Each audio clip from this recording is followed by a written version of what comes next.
You know those stories that just feel perfectly neat, where every single good deed gets a reward and every bad one gets punished, like, right away? Well, that's exactly what we're going to dive into today. We're unpacking the moral logic of modern Hindi fables, looking at a few popular tales to see the patterns and the crystal clear worldview they're built on. Seriously, just pause and think about that for a second. Imagine a world with absolutely no gray areas. A world where karma isn't some slow, mysterious thing, but it's swift, it's direct, and you just can't ignore it. This isn't just a fun what if, it's basically the operating system for the universe in these stories.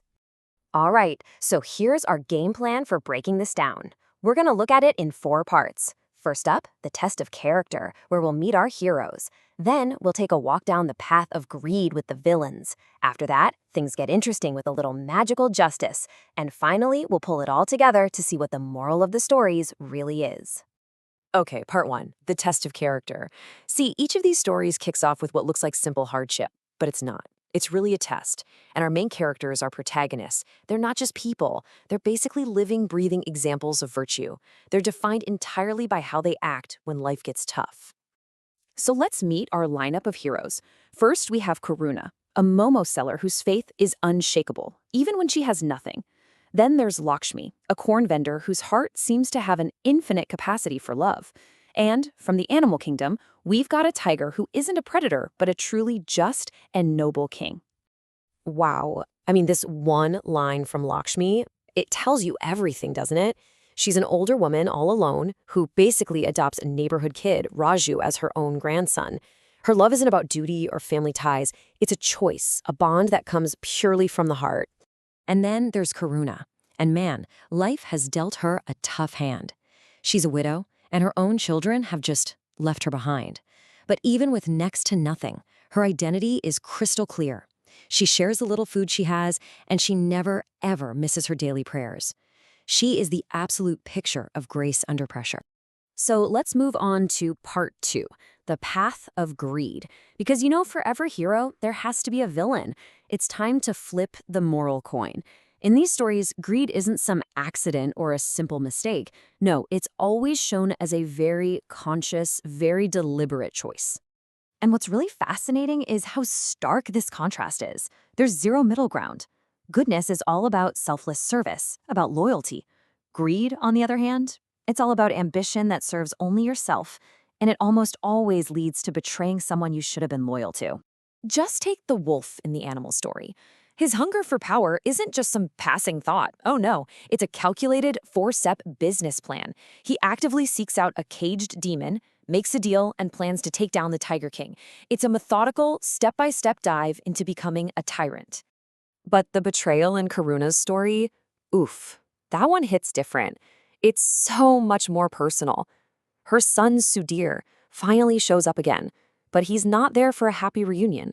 He's there to manipulate his mother's love so he can steal the money she scraped together over years. It's just the ultimate act of ingratitude. All right, section 3, a magical justice. So we've got our heroes and our villains, right? The lines are clearly drawn, so what happens when they finally clash? Well, this is where these stories get really cool. The universe doesn't just sit back and wait for karma to slowly do its thing. Nope, it steps in, directly, with a touch of magic. The fancy term for this is divine intervention, but basically it means supernatural characters. Angels sent by a god like Ganesh, or a magical blue fairy, just show up. And they're not just sidekicks, they're like cosmic referees, making sure every action gets an immediate and totally fitting reaction. Let's just follow the chain of events here. It's a perfect cause and effect. Karuna's faith is rewarded when angels literally appear to make her business boom.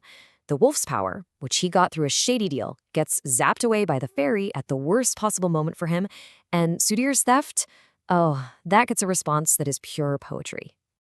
And this is it's perfect. It illustrates the moral logic so brilliantly. Sudhir thinks he's getting away with his mom's entire life savings in a bag. But when he finally opens it up, the divine agents have turned every last coin into a pile of useless ash. Right, so this is the key. The punishment isn't just some random stroke of bad luck. It is a direct, symbolic consequence of the crime itself.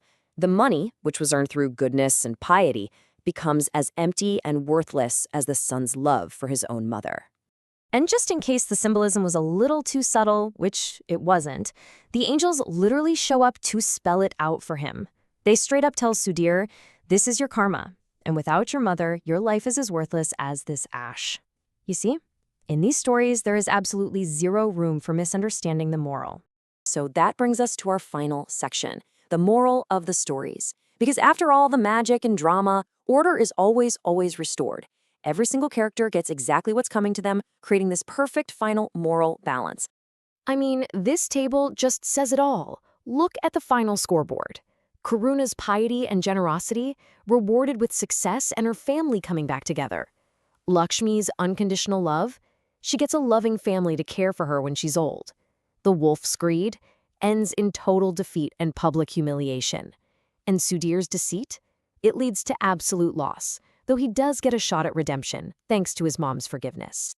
So, if we boil this all down, what are the core rules of this universe? 1. Goodness is always rewarded, sometimes with a little magical assist. 2. Greed and betrayal are a one-way ticket to failure. 3. Family bonds, whether you're born into them or you choose them, are sacred. And the big one, justice isn't just a possibility, it's an absolute guarantee. So, why do these stories resonate so much?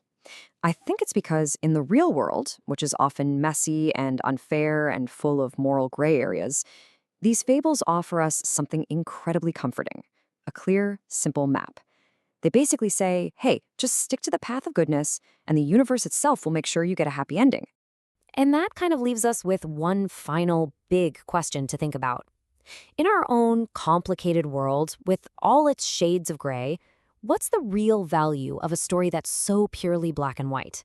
Is it just a nice escape? Is it a timeless moral guide? Or is it maybe just a bit too simple, something to chew on?